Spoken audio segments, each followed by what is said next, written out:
Welcome back to Conference TV here at Tissue World, Milan 2019. With us in the studio now, no stranger to our TV studio here at Tissue Worlds over the past few years, the legend that is Fernanda Accorsi. From Accorsi Retail, of course, in Spain, got to say that very carefully, where you're just an absolute expert on what's going on in the world of tissue, consumer habits, the things that are changing. I mean, you were part of a panel discussion with me on day one. What was the key message, though, Fernanda, and welcome, that you wanted to get across? Thank you, Michael. It's Pleasure a pleasure to have you. to be here again. Pleasure to have you back. Key message, many actually. I would say from a retail perspective that we have an interesting landscape now if we consider the e-commerce, for example, as an interesting channel coming to stay. And I think this is an important piece so we can consider in our sector right now, especially because consumers, when they're buying for convenience, because e-commerce helps them to make this purchase, I think e-commerce was an interesting point for us, talking about channel, talking and about retail. it's a lot more dominant today than it was 2 or 3 years ago. Oh, for sure, and the growth is impossible to imagine right now. Exactly. So brick and mortar stores are actually now hurrying to be able to achieve the level of qualification, I would say, that the online retailers, the 100% online retailers, they already have, for example. Can they do it? Is there still a future for traditional bricks and mortar retail in the tissue space? Do you think it's still there? Of course they can do it. The only How thing is and that why? they need to start with the right people for that particular specification.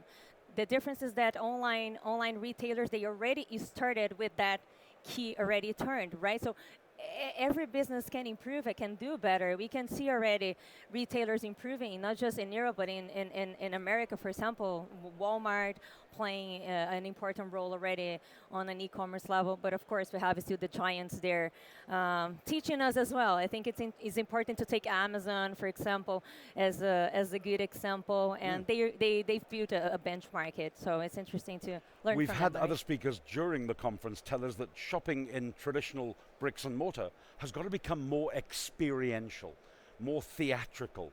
It can't just be the commoditization and the way it used to be of shoppers pushing around a trolley and loading things in.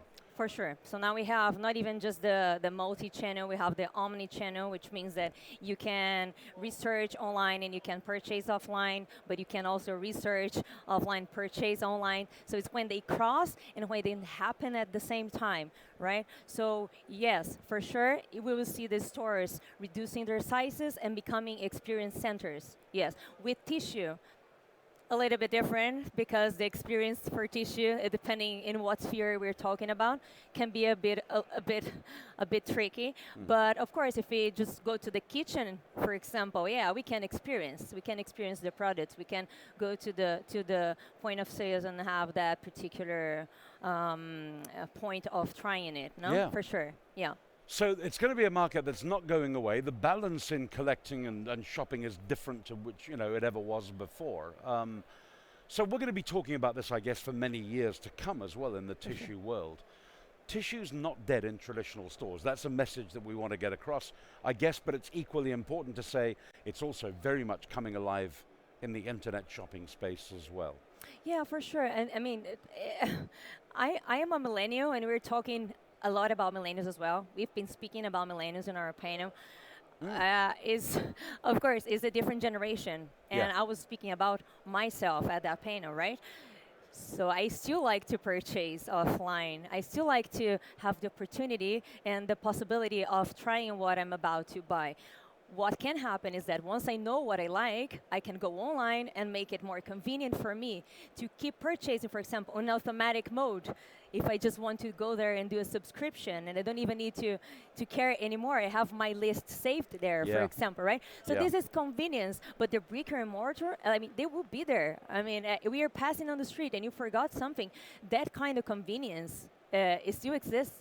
We still need to pass by a store and get something that we forgot, or check it out and have the possibility of comparing on a different environment, I would say. So the e-commerce cannot cover everything. Should tissue manufacturers be looking to partner with retailers rather than just deliver to them and expect sales? Oh, for sure, they're doing that already, Michael. If you see, there's this manufacturer, a company called Quilted Norton Yeah. in the U.S. So they partnered, for example, with Amazon in the past, and they did a super cool campaign where they were offering a 45% discount, for example, in that particular day for shoppers that they decided to go to Amazon straight and subscribe, and they would just be purchasing the same brand forever, and they would just get that discount until the day that they would say, Wow. like, I don't want that product anymore, or I don't want yeah. that brand.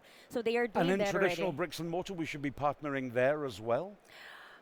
For sure, and I think that this was the beginning, no? The merchandising campaigns, they've been happening forever. I mean, yes, for sure.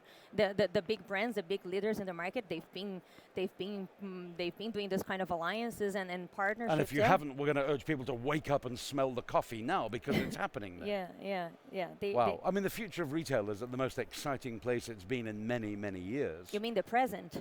Well, the present. Well, the present doesn't last as long as you'd like it to, I know. because the future's already I arrived. know. The present's already very exciting. but it and is the future of exciting. retail, yeah.